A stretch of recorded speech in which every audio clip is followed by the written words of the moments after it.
Hey Hi, there.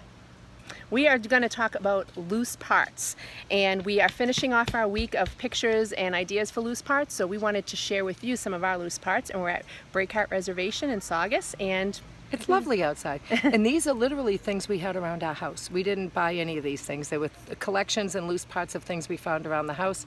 And we just spread them out on a picnic table, and we're going to give you some ideas. So believe it or not, I actually have a lot of corks. I won't tell you where they came from because corks belong in lots of different types of bottles, and corks are all over the Reggio Emilia approach to learning with kids. We just decided to put these on a flat mirror so that you can get a different perspective of how things look when they're on a mirror. You could put any of your loose parts collections on a safe mirror, depending upon the ages of your children, obviously. You have to decide what's safe and what's appropriate. Moving on. okay, so now we have paper straws, and look at that, how simple it is. So there we have paper straws. Children can sort them, they can bend them, they can do whatever they want with them, but right there is a great example of something that's inexpensive that might be hanging around your house that children can explore with. So this is just a rock collection, and these rocks happen to all be shaped somewhat like a heart, if not very much like a heart. And this is a collection that I've had for years and years and years, but any kind of rocks, they don't have to be shaped like a heart. Kids will sort and play and differentiate the different stones and keep them. You'll see, I think, that all of our things are in nice baskets. They're not just tossed out on a plastic crate or something for kids. So be thinking about how you display things for children to use. And if you want to think about how children understand smaller to larger and different colors and different sizes, this is a great opportunity to do that. And you're not using a worksheet. You're actually Hooray! using a material that's natural that children can explore with. So this little bowl happened to be made in Ghana, which is nice for some differentiated kinds of materials and materials that respect different cultures. These are just napkin rings. These are the ones that I use at Christmas time or around the holidays, but they can be used for a variety of things. And remember, when your kids take these and head to the Play-Doh table or the paint station, that's okay. That's a good thing. Don't let them think they have to keep it clean or neat or in that bowl. They can do lots of different things with them. When children bring something to a different area, you want to encourage that because that means that they're exploring and they have an idea, and you want to enforce those ideas. You want to encourage those ideas. And here we have something. Just almost fell over a log. Okay, this we have. This is just cardboard. And it just came from packaging that you can put in the block area or outdoors that children can, use as garage, whatever they want. Garages, ramps, stations, buildings, anything at all. And again, they'll come up with what they think is, they think it is, and what that's important. Here's some more napkin rings from back in the day when people used napkin rings a lot. All different types, all different sizes, all different shapes, all different sounds, all different textures. And children can utilize these in a variety of ways. It's not up to us to tell them what to do or how to do it. It's up to them to figure out what they'd like to do. Again, in a basket.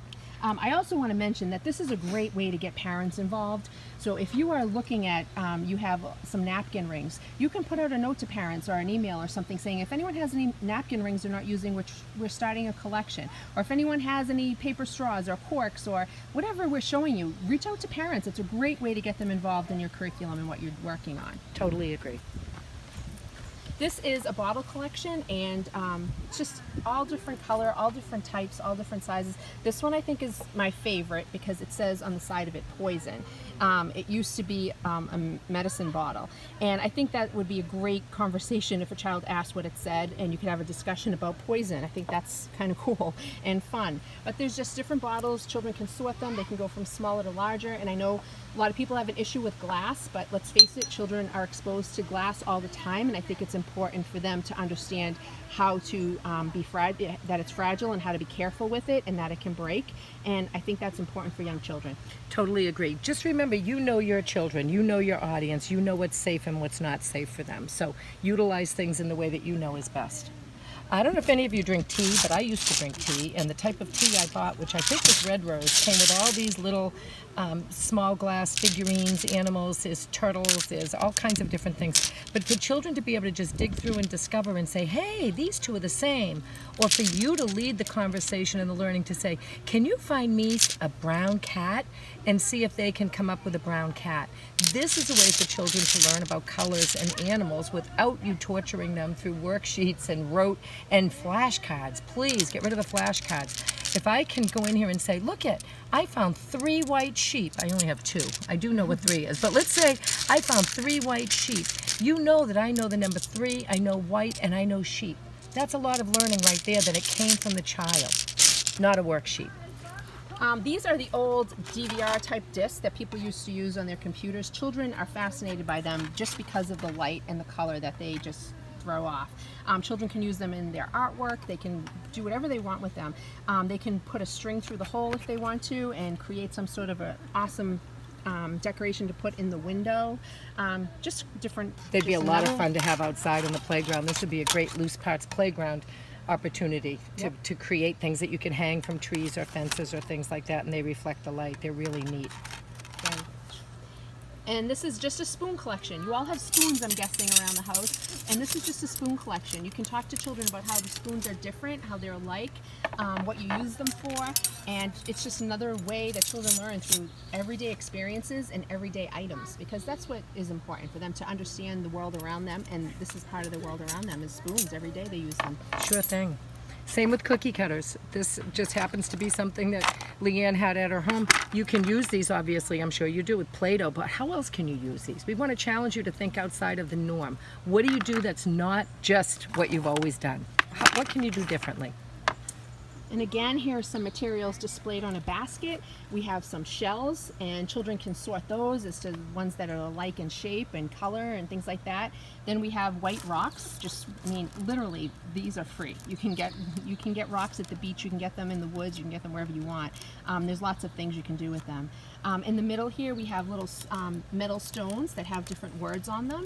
So again, there's some literacy right there, and children can sort them And there's feel also them. Chinese figures, characters on the back as well. So you get some multicultural material in there too.